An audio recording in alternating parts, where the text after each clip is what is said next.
Mind the gap. Hello again, Fabrizio. Hi, Hugo. Hi.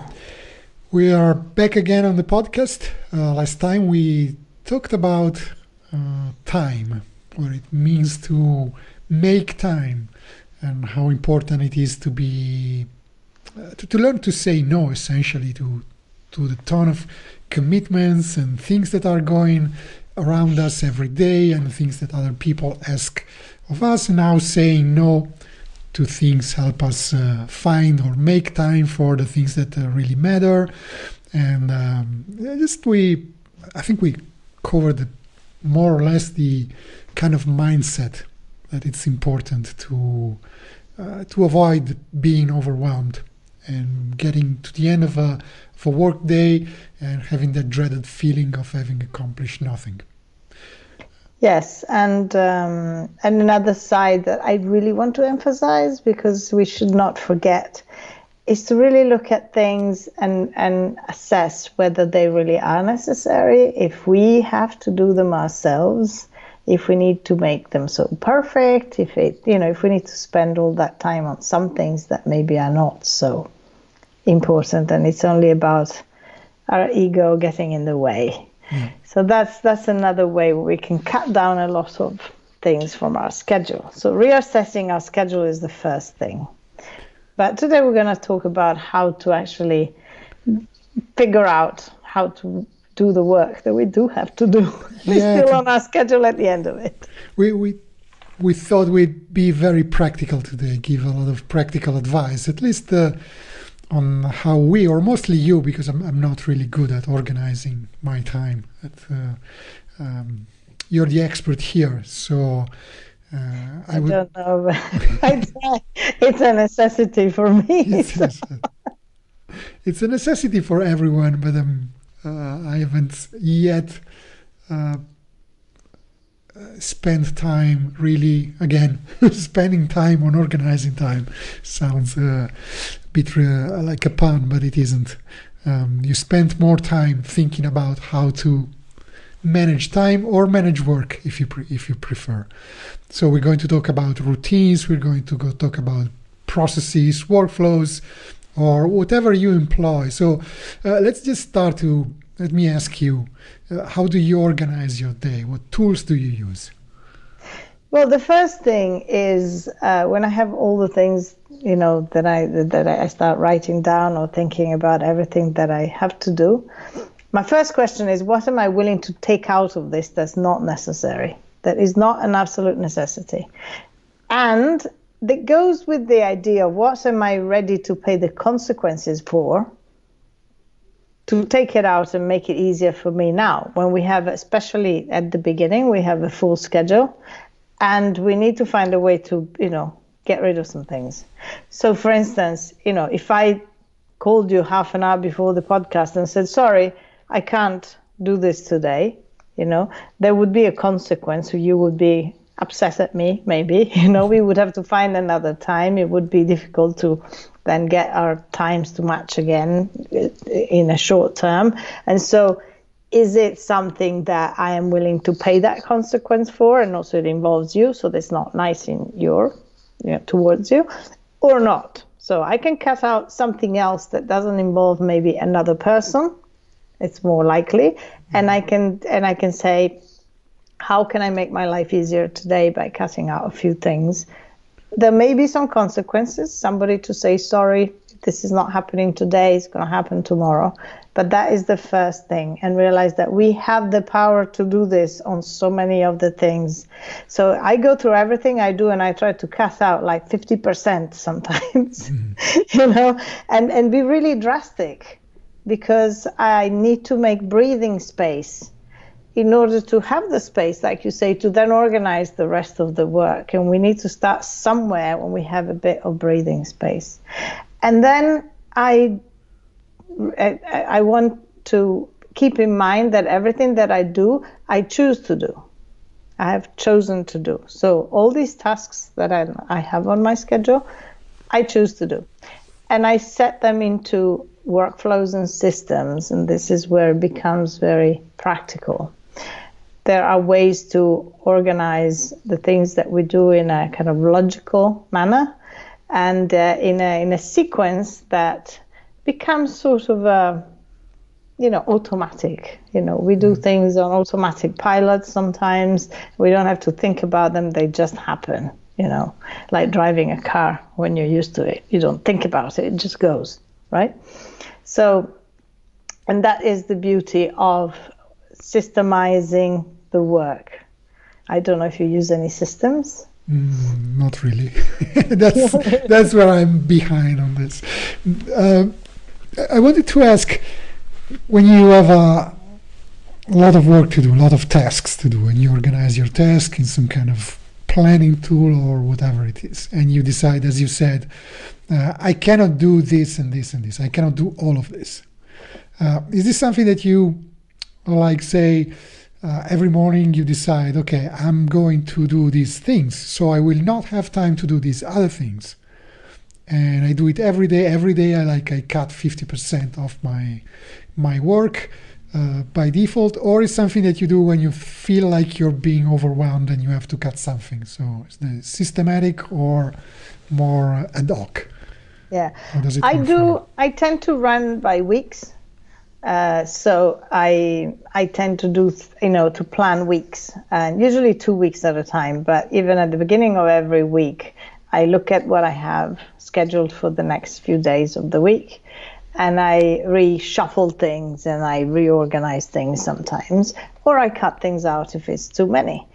At the beginning, it's really important to take a day or a half day and find, a little time to do this work, to make a bigger picture. And working by weeks is good because we can be flexible. We can say, as long as this stuff gets done this week, I don't care. Some things need to be done today, but some things need to be done by the weekend. And so I can put them on a different day according to how, the days are shaping up. And it's easier to have a picture. To me, a day is too constrictive, and then it becomes like too much all this. Of course, we all want to go do everything now, but that's not going to happen. And then we can start figuring ways to organize work. And you were mentioning before the beauty of routines. Every time I coach and I start talking about routines, there is someone that comes up and always says, oh, I hate routines, I hate repetition, I hate doing the same thing over and over again, and the mere word routine just, makes my hair stand up on end, and I hate routines. And I think, and I say, well, people don't understand what routines really are. We think that a routine is like having your schedule like completely filled in, minute by minute in the same exact way every day. But basically, we all have routines and we don't even realize.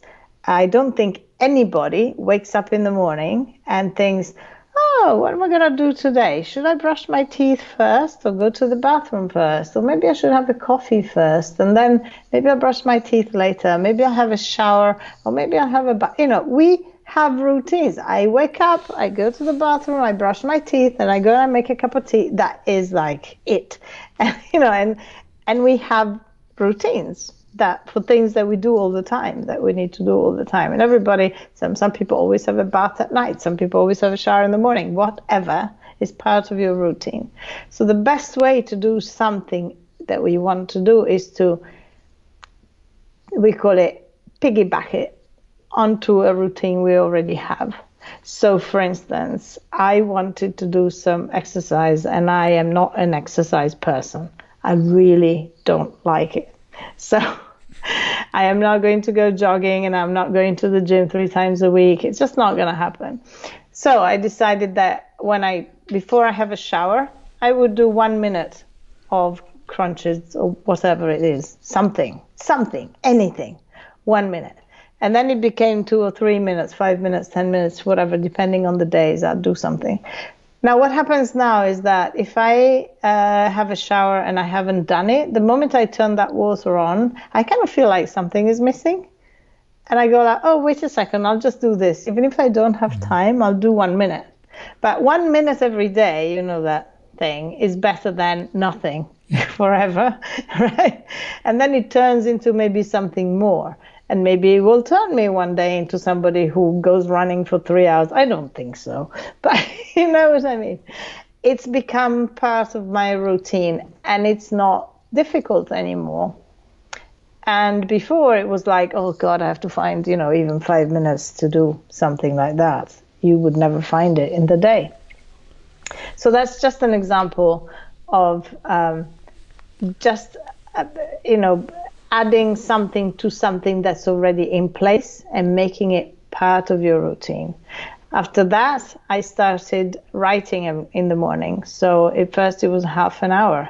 So before I started work, I would take half an hour and write, have a cup of tea and write, and start my day like that. And then that time grew. Now I have reading time, learning time, study time, first thing in the morning. It's just grown, and it's part of my routine. Yes, some days I'm out shooting early, and that goes out the window. But normally that's what I do every day. Yeah. And so it's not heavy. And that's why I read a lot of books and I get a lot of that stuff done. I couldn't do otherwise. Who has time to read for 2 hours during the day? Unless you do it as part of your morning routine, right? Right. Then it gets done. I think we should, on the other hand, not put and so much pressure on us that this routine, this habit, it's important to do it every day, yes. But we will slip. Sometimes we will fail. We'll just not be able. I got up too late and I got to catch the train and I cannot do my workout. I was the alarm didn't go off, or I'm tired. I'm feeling sick. I will not, or I have cramps in my hand. I will not write. Whatever. So some people, I heard people say that they have this kind of rule that you never sleep twice. It's okay. We should give us leeway to sleep, to miss our routine, our habit once in a while. But we should never do it twice. If we missed, let's say, writing on a day, we should absolutely do it the day after. So we go back into our habit, our routine right after we sleep. Yeah. No, absolutely. There are days when I travel, there are days when I do other things, and I can't do things exactly the same way. Also, I'm sometimes staying with people. And so, say I'm going to your house, I'm not going to wake up in the morning, come into the kitchen, get a cup of tea and go and lock myself in my room for 2.5 hours. It's not very nice if I'm only with you for a day, So I'd sit and have coffee with you and, talk about other things and do other things, because that's also part of, bringing out the wonderfulness. It's the interactions with other people. So that's fine if I don't write on that day, if I don't read on that day. I'm doing something else. But I am consciously choosing to do that. That's the thing. Yeah. So I'm enjoying it. I'm not feeling like, oh God. And if the alarm doesn't go off, I'm not going to do my normal routine. That's okay. Forgive yourself. Big thing. Yeah. Yeah. So maybe it's good to miss a routine if you do it consciously, because you've decided to do something that is maybe more important on that day, instead of just slacking and checking emails for 2 hours. Yeah. And another way to really help with time is to start building workflows. And we talk about workflows when we talk about our work as photographers. You have a workflow, you shoot, you download your cards, and then you go into Lightroom or Photoshop or whatever, and you do this and you do that. And if you have a client for it, you have, all these steps. And you can systemize them into a workflow, and fair enough. But we never think of doing the same sort of thing and optimizing our work in our daily life, because that's where our extra time is going to come from. So, for instance, I remember when, and I instinctively do it, I suppose, because I remember when my children were small, and many mothers can identify with this. I would talk to some friends and it goes like, oh, I don't know what to do for dinner tonight or something. What am I going to cook for dinner? What are we going to do tonight? And I would write down everything. I would have a big monthly calendar, and every day I would write what we had for dinner. And then the next month, I have a plan. Exactly the same. Except some things where winter dishes would be substituted with summer dishes. A minestrone would turn into a rice salad or something. But, basically you would do the same. Why?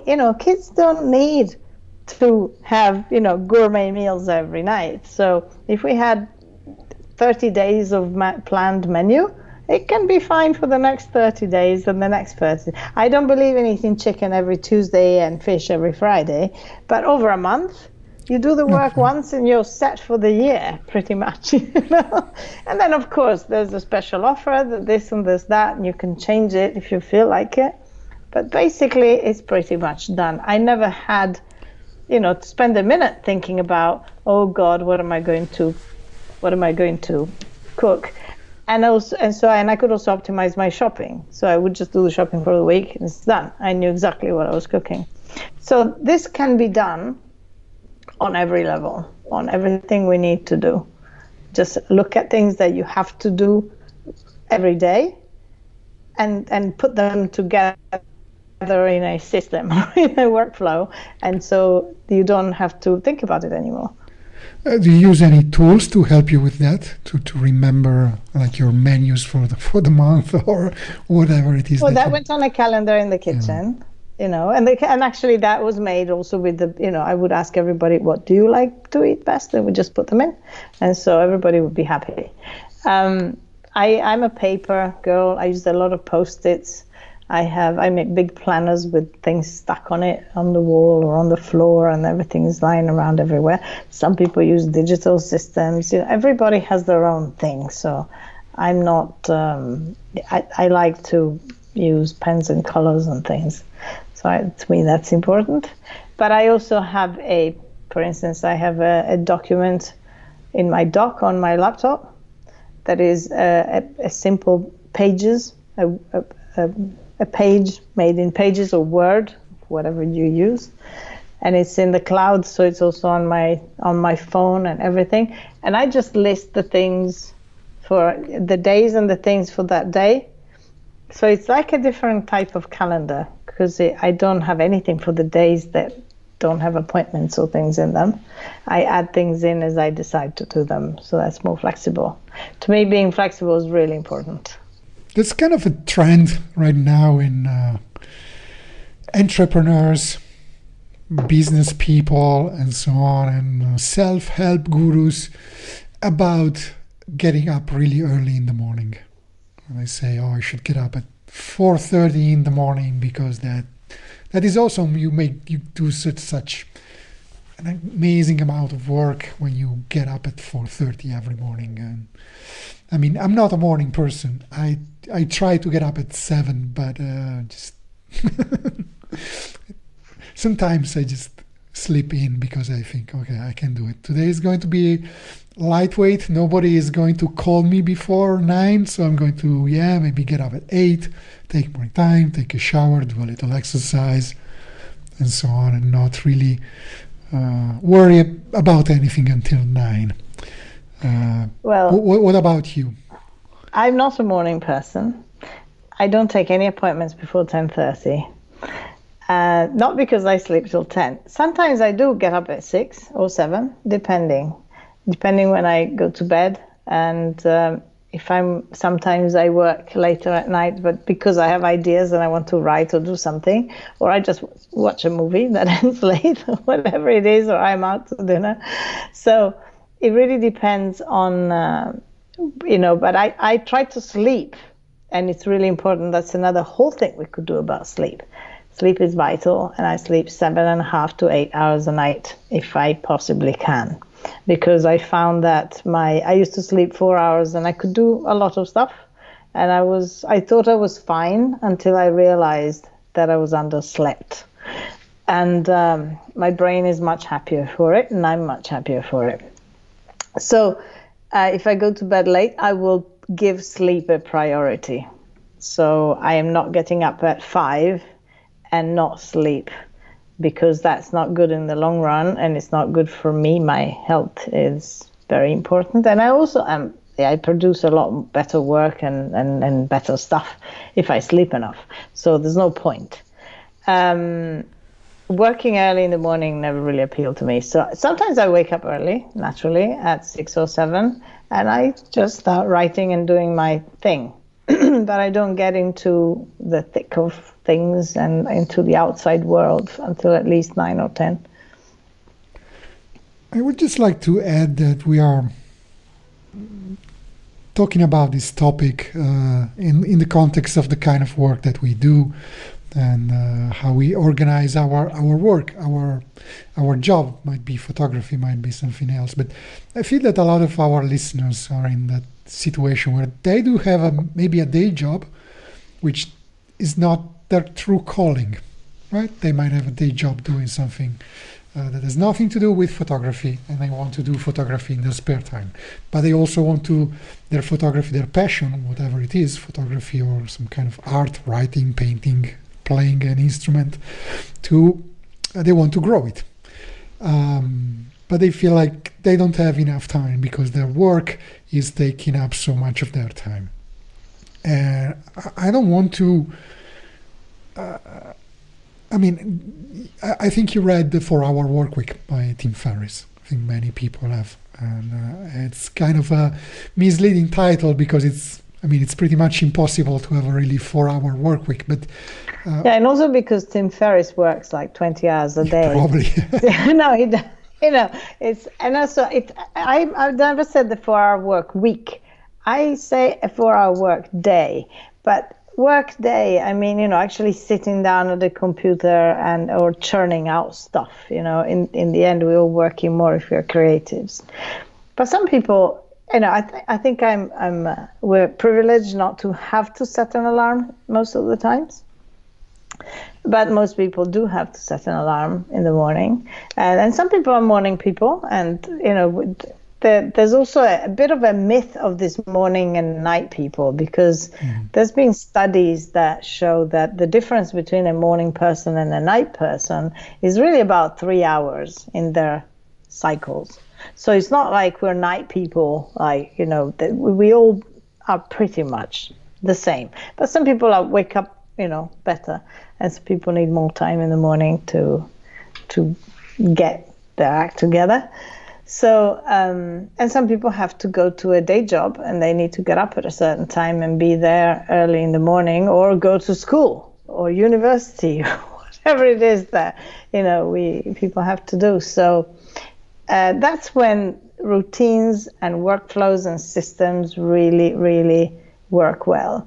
I had a friend who was commuting to London every day for 2.5 hours going and 2.5 hours coming back every day for 20 years. And he studied so much because he just got into, books, courses. Also, he would bring his computer and do work. And he just made, incredible stuff while he was coming and going. And when he moved to another job into a big company, and he could walk to work in 15 minutes, he once said that he was missing that time because the commute time was so like his own time to do his stuff. He had 5 hours a day to do whatever he wanted, to learn and study and produce and do and create whatever he wanted. So it really is how we schedule things into our work life and how we create a routine, a system that really maximizes and helps us just spend our time on the things we like to do, basically. Yeah. That's what I was trying to get at, right? The fact that if you are in this situation where you have a job, maybe a job that you don't really love, but applying these time work organization processes and workflows that you were talking about in your day job will help you make more time for other things. Even if you have to be at your desk from 9 to 5, optimizing the time that you are at your desk means that the work will not easily spill out of that time, and you still have The time that you are home, you can dedicate to your true passion or your family or whatever. It also means and that also you don't get so tired. you don't get If tired. you work better, you work, you're not so exhausted at the end of the day. But the reason I was mentioning Tim Ferriss and the 4-hour work week, because one of the things he says is that if you become very efficient at your work, you will become indispensable. And if you become indispensable, it will be easier for you to ask your boss to take more time off, because they realize that unless it's a really exploitative work environment and you're just manning a desk at the supermarket, then it's really difficult. But if your work is just a minimum of intellectual work and you can stand out and you can become indispensable, then the boss will realize you really are indispensable. And if you ask for more time, what's their choice? They can give you more time to do what you really love, or they can realize that they're going to lose you because you will go somewhere else. And if you're good at what you do, you will find another place. I mean, it's not easy, but you should put yourself into this kind of mindset, I believe, in being very efficient at what you do, not slacking at work. So having routines, having habits, having workflows and processes and systems will make your work more efficient. And this will free more time to do what you love. Yeah. And also, I think if you have a day job and things, if you don't love it, even that, if it may not be your passion, but it may be something at least that you're interested in, then try and find something else. Because, we do need to, we're not here, I think, to just suffer and to find ways to change your situation if you're not completely happy with it. Maybe find a job that will be, closer to home or less hours or, something to free up some time for yourself. Sometimes I was working with somebody whom she has a studio, she's a photographer, and she was working until 9-10 at night every day. And I was going like, why? You don't have to do that, And then we found ways so that, she can get home at a decent time with her family, because that is life. We don't work to live. I mean, we don't live to work. We should work so that it can sustain the lifestyle that we want to have. That's a whole other topic, I suppose. Yeah. we will do an episode about... That's a squirrel. I'm chasing another squirrel. Life-work balance, or the idea of quitting your day job to pick up photography or something like that. That's something for another episode. I think we'll definitely want to go into that.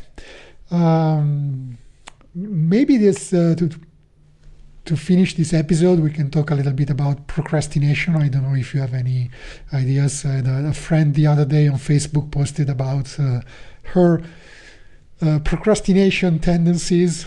She said, what can I do? And I joked, I left her a comment and said, I'm writing a book about procrastination, and I'm starting it tomorrow. My daughter used to say, procrastinate now, don't put it off. But procrastination is an interesting thing that happens when you are basically self-sabotaging yourself. It comes from the reasons for it are many, and we should do a whole podcast on this because there are so many. But basically, we procrastinate when we don't like what we have to do. But sometimes, and that's why we get annoyed, because if I procrastinate something that I don't want to do, I know I'm choosing not to do it, and it doesn't feel like procrastination. I mean, it feels like, yeah, well, I don't want to do it today, and I don't want to do it today, and I don't want to do it today. But there's things that we think we should be doing or we could be doing that we really want to do, but we never get started. But we enjoy them when we do them, or we we really think there's value in doing them. Say redo your website. It can be fun. It's a nice thing if you enjoy it, obviously. Or doing something like that. Going through your archives and pulling out your, or editing some things a particular way, and you've just been sitting there. And sometimes it's because we are not organized enough, because it's like, that's going to take a whole day, and so we don't get started. And that gets procrastinated because we don't allot the right time, like every day an hour, to do on this big thing. When something is a big task, we tend to procrastinate it because we don't have all the time to do it and finish it all in one go. And then it becomes, but the saying, how do you eat an elephant? Mm-hmm. Yeah, one bit at a time. Yeah, a bite at a time.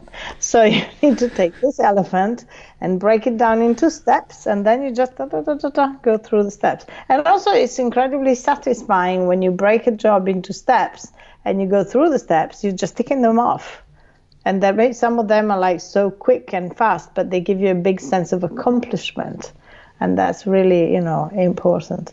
So procrastinating comes from that. And the other thing is sometimes we have a fear of success. There's subconscious sabotage about some things.